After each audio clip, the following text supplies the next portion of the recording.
artist. If you want to see how this piece came together and how you can create something similar, then please keep watching.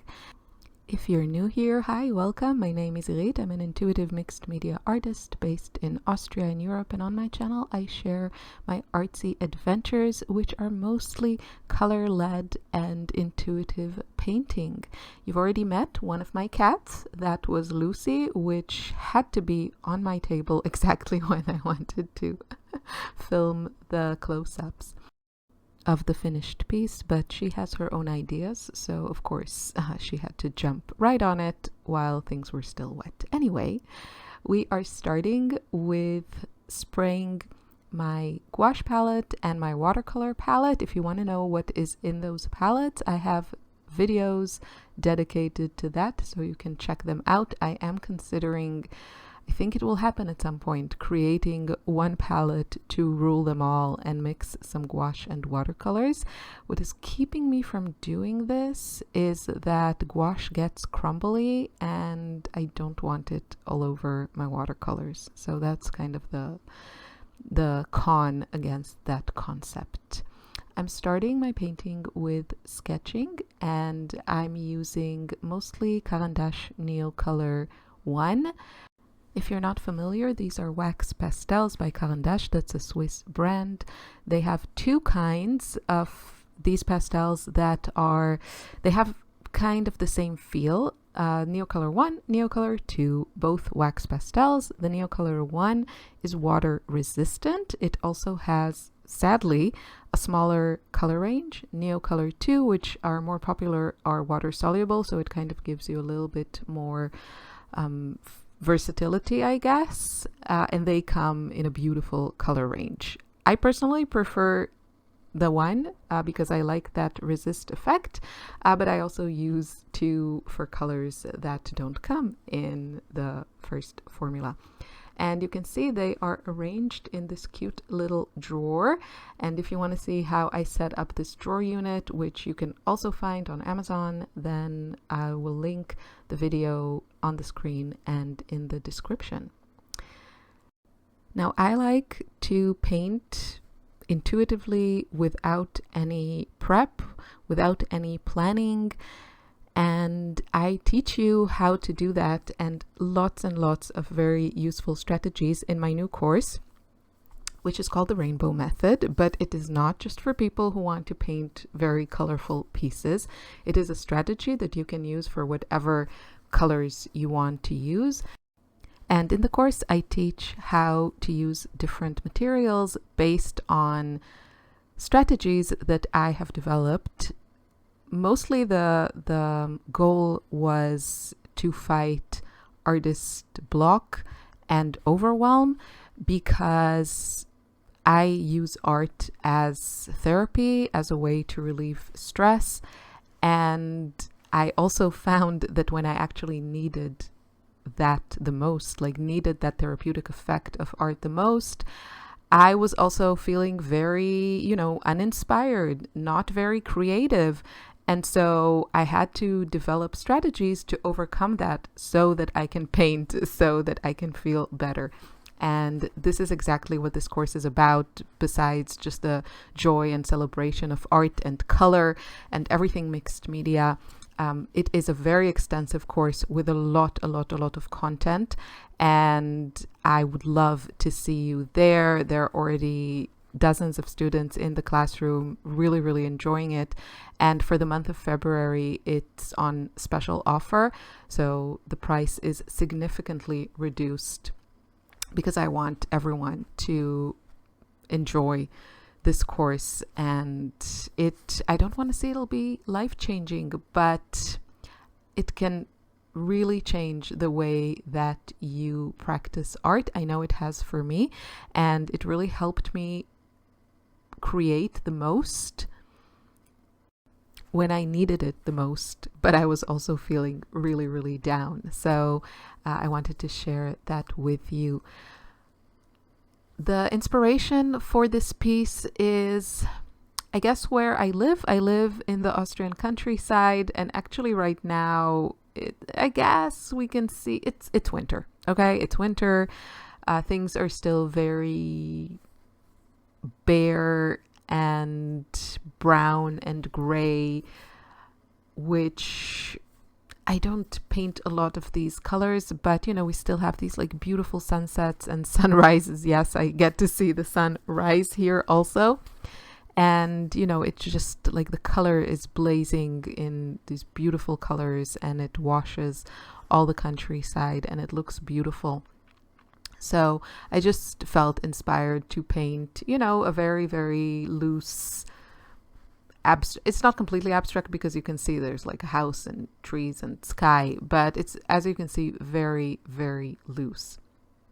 The brush that I'm using is a handmade brush, and I like, not just me, but a lot of people, we like to call these brushes magic wands. They are made by Tracy Lebenson. He is in the US and he is just this artisan brush maker.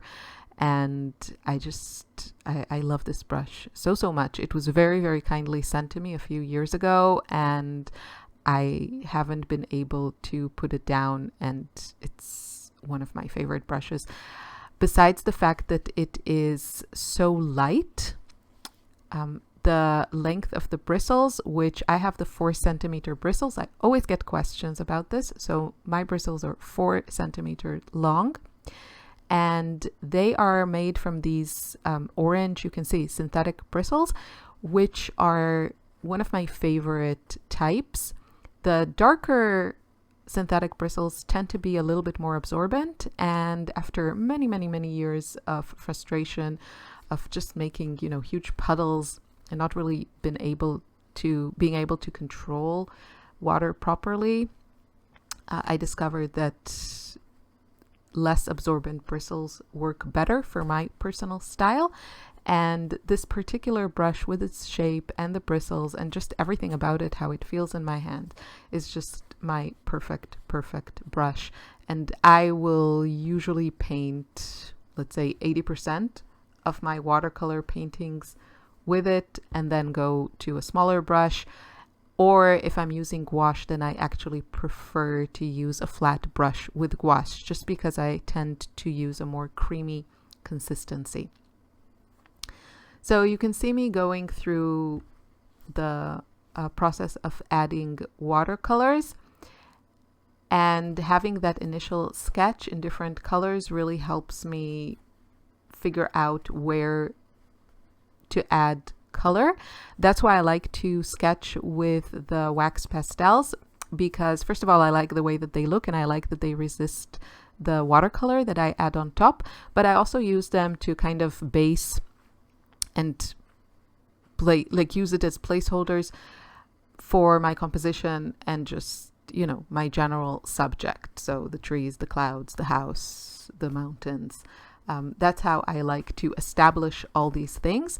And then once I have that down, which usually takes me a few minutes, I feel like I can be more free with my watercolors, and I almost use them as paint by numbers, where I just, you know, apply yellow watercolor to where I had the yellow pastel, to put it very, very simply. And that just allows me to switch my brain off and enjoy the process of painting. There is something so relaxing and just beautiful to work with watercolors. And for me, having that initial step of sketching really allows me to then use watercolors with more freedom. Hopefully that makes sense. So I'm sort of done with the first layer of watercolors. I actually went a little bit more intense on the bottom part than I usually tend to do. I like to leave a lot of white space, but here for some reason I just went a little bit heavier with the paint. You know, that's okay, because I also tried all kinds of new things in this painting, and that's always fun. And I know that tomorrow I'll paint again.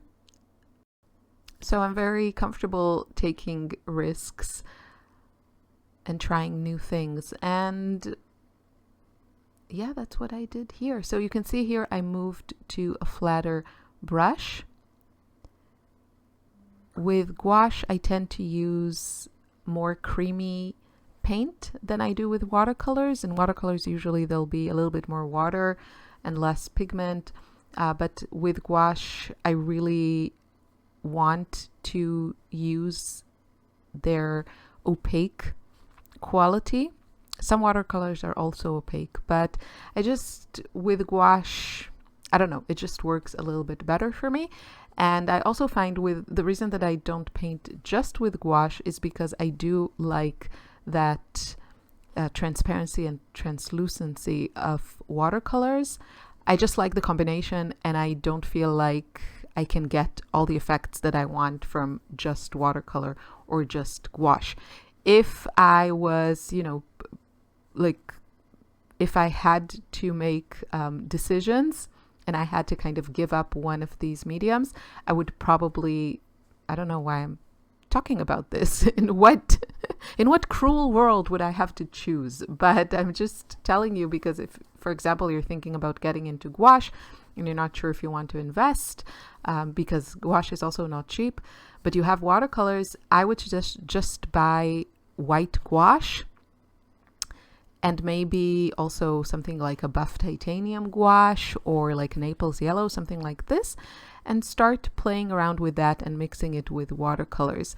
Now, this won't give you like the full experience, but it'll give you an idea of what gouache feels like. Or another suggestion is if you have the Gansai Tambi, the Japanese watercolors. I don't know, my brain is just went into Gansai Tambi. I think that's how they're called. Traditional Japanese watercolors, they are a beautiful, I would say, hybrid between more like European traditional watercolors and gouache. They have a more of a creamy consistency, but they don't get they don't get crumbly at all like gouache gets after some time if you leave it in a palette. And that kind of can give you the experience of painting with gouache without having to set up an entire gouache palette. But I do like the combination of these two nowadays, and yeah, I use them both with other mediums and I love it. So I will link you below to all the supplies that I use, the different palettes. This one is actually, it's a nice palette. It gives you a lot of space to mix your colors. And I think for gouache, it's a good choice because it does get crumbly. And if you have like these the wells, they're very nicely shaped. And I think it's easy to remove paints and kind of replenish it. You have a space for a lot of colors. So I think it's a good choice for gouache. As I said, like I really wish I could just combine both of these, but I'm scared to do that because the gouache gets crumbly and I don't want it to crumble all over my watercolors. So we'll see. You know, I have to say, I like to keep things real, and I'm not too crazy about this painting, especially at this stage. I don't know what is bothering me here. It's definitely something I will try to figure out so I can learn for the next time. I think there's just too much color, and I really prefer nowadays to have kind of more white space. So maybe if the paper was bigger, maybe I would have liked it more. Just that whole like pink purple area. I mean, I love these colors, but I feel that they're a little bit like too heavy. There's just like too much going on. And then at the top, there's just not enough for balance. So here's a close-up at how things are looking right now. You can see the beautiful, like to me, that's beautiful, the sketchy lines of the wax pastels resisting the watercolors. I just love, love, love that look. And you can see also the beautiful granulation of the watercolors. And again, I love watercolors for that reason. So we are at the final stages of this painting, and I didn't film everything because it is very repetitive. This is a part of my process. I teach you all about this in the Rainbow Method class, so you're welcome to join us there. But this is a very, very relaxing therapeutical step for me, which I've started kind of practicing this way in recent months. And it has been very, very enjoyable for me. So I'm just going to add some marks with colored pencils, and you will see how this comes together and how it adds texture. Of course, if you're following along, if you're painting something similar, you know, you can stop at any point. Of course, you don't have to add these. I painted for a long, long time, many paintings of like similar style without this addition of pencils. So it's really a mood thing, and I like the way that it looks, but it's also very, very relaxing to me because you can just kind of like lean into the process. You don't really have to create anything new here. You're just kind of filling in spaces, and so it's a very repetitive, meditative process to me. And of course, I use colors that make me happy. So I will leave you with some music for the next few minutes, and I will have some close-ups at the end. Again, probably with my cat. I hope you enjoyed this video. I hope you will join the class, and I can't wait to see you there. It is such a fun class, and you will learn a lot and have a lot of fun. So have a wonderful day. Thank you for watching, and I'll see you soon in another video. Take care. Bye bye.